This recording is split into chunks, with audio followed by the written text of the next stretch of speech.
E agora nós vamos falar sobre a importância de resgatar o que é bom. Nós vivemos numa cultura, gente, de descarte. As coisas têm um tempo de validade e normalmente esse tempo é muito curto. Por isso a importância de olharmos para a nossa história e resgatar o que foi bom. A gente dá para olhar para trás e pensar, porque é claro que a gente não vai viver do passado. Mas tem algumas coisas no nosso passado, aliás, não tem algumas coisas. Tudo no nosso passado cooperou para quem a gente se tornou hoje. E nesse mundo doido que a gente está vivendo, corrido e tal, a gente acabou sacrificando algumas coisas. Ocorre a vocês assim, alguma coisa que vocês resgataram ou que vale a pena resgatar, algo da infância, da juventude? Uma coisa que me vem em mente é a cultura da mesa, né? É isso que eu ia falar. É mesmo? Eu ia falar exatamente isso. Conexão. Do bolo de fubá, do café, né, de conversar, porque eu acho que tantas coisas, tantos relacionamentos são restaurados ali, à mesa. E eu não sei vocês, mas na casa da minha avó, era assim, acabava o almoço, já preparava o café da tarde, a gente ficava a tarde inteira, até a noite, emendava com o jantar. Então, assim, aquele momento ali, um prepara o pão de queijo, o outro faz o bolo de fubá. Eu aprendi tantas receitas, na verdade, eu aprendi a cozinhar nessa época. E foi muito bom, e hoje em dia a gente não tem tempo mais nem de cozinhar. É verdade. Nem de fazer bolo, a gente quer comprar tudo pronto.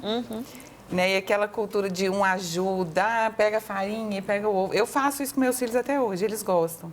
E costura também. Lá em casa, tinha uma costureira que minha mãe sempre falava para ela, minha mãe desenhava as roupas e ela fazia as roupas pra gente.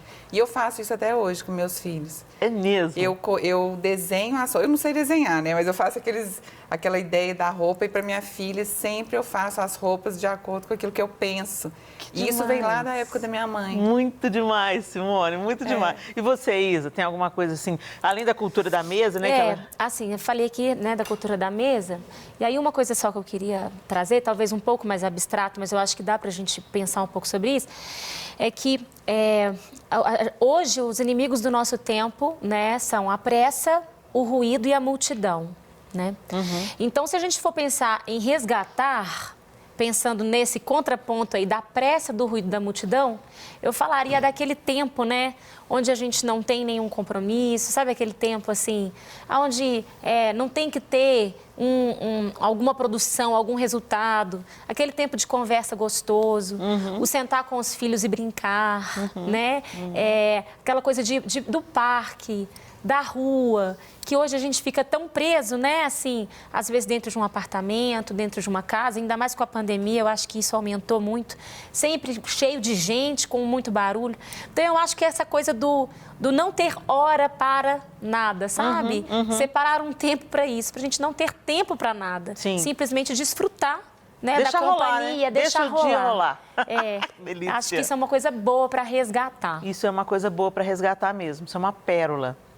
Olha, eu pensando que uma coisa boa para resgatar é deixar de lado o desejo de impressionar. A gente faz muitas coisas pensando em impressionar as pessoas. Desde como eu vou me vestir, até como eu vou receber, ou em que lugares eu vou passear, por exemplo, entendeu? Então, às vezes, eu me lembro, gente, que eu passei as minhas férias de infância em Sete Lagoas, que fica aqui a 70 quilômetros de Belo Horizonte. É quase grande Belo Horizonte, né? Na época era mais difícil chegar, né? Tinha aqueles ônibus e tal, a gente ia para casa da minha avó, né? E para mim, o chique era ir para Sete Lagoas, entendeu? Agora, hoje, as pessoas falam assim, onde que você vai passar férias, né? Ninguém posta o aluguel do pé de jabuticaba em Sabará. Entendeu? Gente, só para te contextualizar, você que está assistindo o Chá das Quatro, fora de Minas Gerais e fora de Belo Horizonte. Aqui coladinho em Belo Horizonte também tem a cidade de Sabará, uma cidade histórica, e Sabará é a cidade das jabuticabas. E aí tem lugares que tem o hábito de, na época de jabuticaba, aluga o pé. E a família vai para lá e come jabuticaba do pé. Já fui muito, amo. É uma delícia, é um programa de família maravilhoso, né? Mas as pessoas preferem postar as grandes produções, entendeu? Se eu tenho a oportunidade de sair do Brasil, uau, eu vou exaltar isso. Mas e o pé de jabuticaba de Sabará? Não. Mas se bobear, é um programa muito mais, que gera muito mais memória. Vínculo, né? Vínculos. Então, esse desejo de impressionar, eu acho que é uma coisa que a gente podia deixar um pouco de lado. Faça as coisas porque você gosta de fazer. Se vista porque você gosta. Simone, gente, essa é elegância de mulher, né? Então, ela se veste bem porque ela gosta de se vestir bem. Ela entendeu que tem um processo nisso aí e ajuda mulheres a encontrar a sua identidade também através disso. Mas é um processo da Simone com o espelho dela. Não pode ser uma prisão. Não pode ser uma prisão, né? E tem mulheres que se tornam prisioneiras para impressionar. Então, calça aquele sapato que não é para ela, não é o estilo dela, não é o pé dela, não é o modelo dela, mas está usando. Tem que impressionar as vítimas da moda, as vítimas do Instagram, as vítimas do estilo de vida que impressiona. Então, vamos deixar isso um pouco de lado, vamos valorizar as coisas simples. O café com um bolo de fubá, o aluguel de pé de jabuticaba em Sabará, né? Os fins de semana ao redor da mesa da avó, se você ainda tem avó. Ai, que vontade de ter a minha.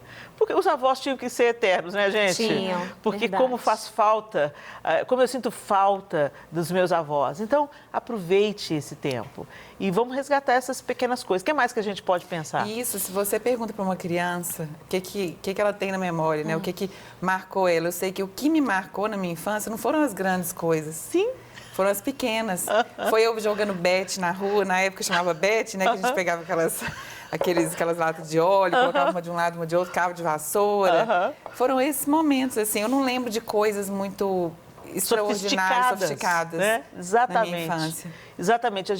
As minhas memórias, as minhas melhores memórias também, elas não foram nas férias, nas coisas extraordinárias que às vezes os meus pais pelejaram muito para promover para a gente, mas foram naquelas coisas simples, corriqueiras. Uma das memórias que marcam a minha infância é eu comendo no prato da minha mãe.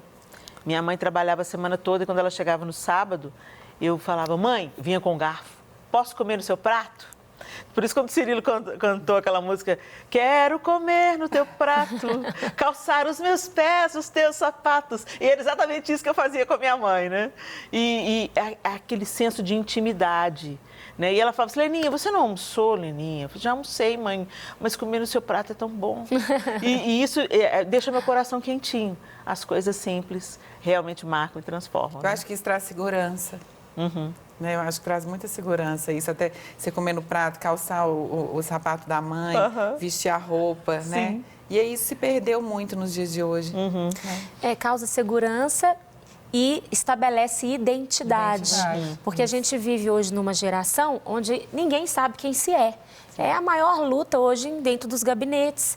É você ajudar as pessoas a se encontrarem. E acredito que isso também seja até mesmo, né, quando você fala da roupa, com certeza. a pessoa se encontrar. E isso é estabelecido nos relacionamentos e não no presente que se dá ou na viagem que se pagou, né? Então, eu acho que o que a gente precisa resgatar é a nossa intencionalidade em sermos mulheres, né, que entendem o seu papel como mães, como profissionais, seja onde estiver, mas que façam aquilo ali entendendo aonde se quer chegar, né? E não deixar com que essa correria ou a pressão da sociedade, do mostrar, nos domine a ponto de a gente ser prisioneiro de nós mesmos e a gente não conseguir tomar as rédeas da nossa vida, né? Sensacional, Isa. Com essa fala aí, a gente termina. Acho que juntou tudo no liquidificador, bateu e deu um bom resultado. Né? Sermos intencionais na maneira que a gente desempenha a nossa feminilidade e resgatando coisas que realmente são preciosas, criam memórias, marcam caráter, transformam pessoas, cria uma nova geração curada na sua identidade. Né? A gente espera que esse programa tenha despertado você, provocado você, para que você, mulher, comece a ser uma transformadora aí do seu lar, nas coisas simples, nas coisas cotidianas. Que Deus abençoe vocês. Deixa as últimas considerações aí, meninas. Eu acredito que, assim, eu estou muito feliz com tudo isso que a gente falou aqui, porque eu trouxe à minha memória muitas lembranças e eu tenho certeza que as pessoas que estão assistindo também que coisa boa. Vão se sentir aí aquecidas com essas memórias. Tomara. E deixar o convite, né, Helena, para o pessoal estar acompanhando a gente aqui, porque esse é só o primeiro de muitos Yes. assuntos que a gente vai estar conversando aqui e que vai trazer com certeza edificação para nós e para vocês que estão aí também. Então se liga aí, porque toda segunda-feira, às 9h45 da noite, você tem um encontro com a gente aqui no Chá das 4. Até o próximo, se Deus quiser.